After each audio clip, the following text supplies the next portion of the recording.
Never forget, hearing the story, the lady that we had worked with and did ministry with, a mother who accepted this message, and she wanted to get serious. She wanted to get out of the city into the country. But her child didn't want to go with her. Her child had got caught up in city life, was upset with the changes that were being made, and didn't want to revive and reform. And so the child began to start getting rebellious. Didn't want to go to church, didn't want to do anything that the parent was doing, and that parent had moved out. And all of a sudden, the child ran away and went back to the city. Mother was sad. She was praying for that child. Kept trying to bring the child back, but every time they brought the child back, guess what would happen? The child would just run away again.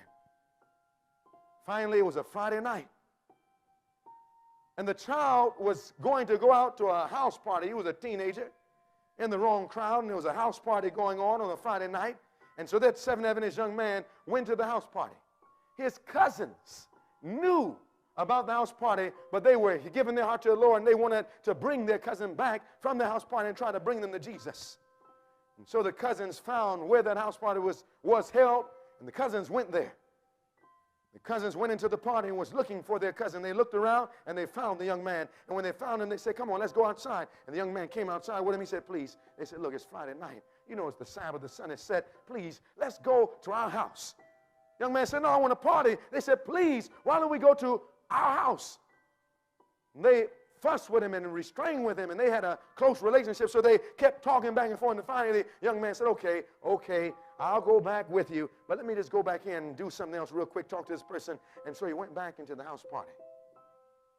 2 minutes went by, and the cousins didn't see him outside. They said, we're not going back again. They knew that demons were in that house party. And so they stood outside, and they were praying. They said, Lord, please bring our cousin back out. And they began to pray and plead and pray and plead. 5 minutes passed, 10 minutes passed, 15 minutes passed. They said, okay, he just went back in there. He went, played. They said, okay, well, I guess he's not going to come. And so they left and went back home. Immediately after they had left, when that young man had went into the house party, he went and started dancing with some more and partying around. And about 30 minutes later, a young man in the house party took out a gun, put it straight up in the air. He wasn't trying to shoot anybody. He simply said, cut off the lights. Let's have a good time. Let's party. He cut off all the lights, shot a gun up in the air. Boom, just one shot. Boom, went straight up in the air. The bullet went straight up in the air, came straight back down, and went through the young man's heart and killed him instantly. It was his last opportunity for salvation, and he missed it.